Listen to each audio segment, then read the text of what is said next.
This is the Vivo X200 Pro, Vivo's latest flagship and the winner of the best smartphone of 2024. But what's so good about this phone? I mean, my $200 Samsung can do the same thing, right?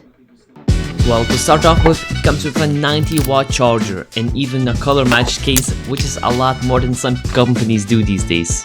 Apple. And obviously all of the other crap like the Type-C cable, SIM ejector tool, and some quick start guides. It's available in 3 colors including white, black, and this cool blue with a design which I have. The phone itself comes with a 6.7-inch LTPO AMOLED display and a variable 120Hz refresh rate with 4500 nits of peak brightness. So if you open up this phone in the middle of the night at full brightness, you're gonna get flashbanged so hard, which is something we all love. But all of this means ultra smooth scrolling, vibrant colors, and deep blacks, so using this phone outside will definitely not be an issue.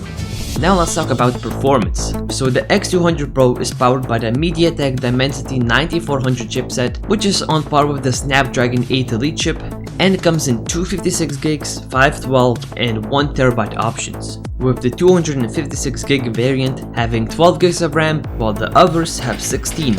So this phone handles everything effortlessly, and I haven't even seen it lag even once. On the software side, we get FunTouch OS 15 on top of Android 15 for the global version, and we get Origin OS 5 for the China version of the phone, which I have right here, and both come with 4 years of OS support and an additional year of security support. Vivo has optimized the UI really well, making everything super smooth, and there are plenty of customization options, but some people might find the extra pre-installed apps a little annoying if you buy the Chinese version especially, but you can uninstall basically everything, so I don't really mind it. The cameras are a massive aspect of the Vivo X200 Pro. And you know what else is massive? The camera bump. On the back we have a 50 megapixel f1.6 wide sensor, another 50 megapixel ultra wide camera, and a 200 megapixel f2.7 periscope telephoto lens. Vivo's camera game has always been improving, and this phone is no exception. But before we get to the camera test, I also want to mention that the video recording goes up to 8K 30fps or 4K 120, which is pretty crazy. The battery life is also amazing thanks to the 6000 mAh battery, which can easily get a full day of use and even 2 days. And after testing this myself by using this phone for like 10 hours, it's sitting at 35% battery life, which my old phone would be dead by now. So let's start off by comparing some photos at different zoom levels. So we start off at 0.6 ultra wide, and as we can see there are definitely some details, but I wouldn't say the ultra wide is that great. And if we head to the main camera at 1x zoom, we can definitely see way more details, especially in these intricate like pillars and stuff, and you can also see the texture of the walls. Moving on to 2x, and you can see that there's definitely the same amount of detail, and definitely nobody will be complaining about this camera quality. This is it at 3.7x zoom, then moving on to 10x, and still super clear. However, we start seeing these AI generated like edges, but it's still not that noticeable.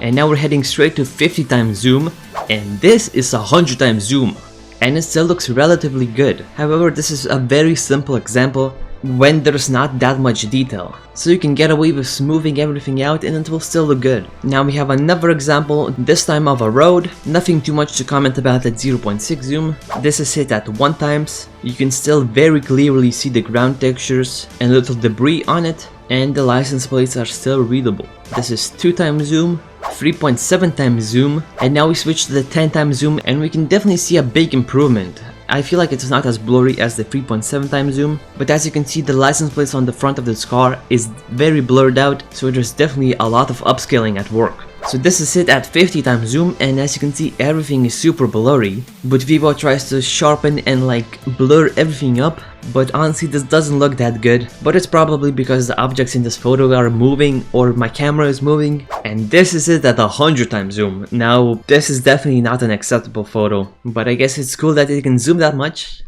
Now, one unique feature that Vivo has on these Chinese phones is this AI mode. So this is the original photo, nothing special, pretty gloomy, but with this AI feature you can transform it into China for some reason.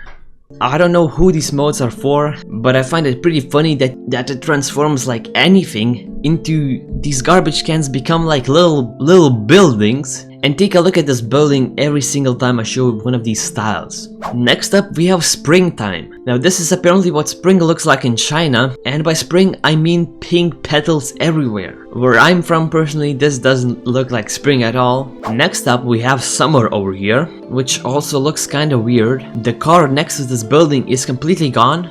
The grass is not green, it's orange. The garbage cans turned into wooden houses and even more shrubs. The autumn looks kinda good actually. It added super vibrant green grass and a bunch of orange leaves. And now winter has come and there's snow everywhere. It also added a bunch of lights, which is kinda weird, but honestly I kinda like it. And here are some photos I took about a month after receiving this phone, so you can look at them while I'll yap.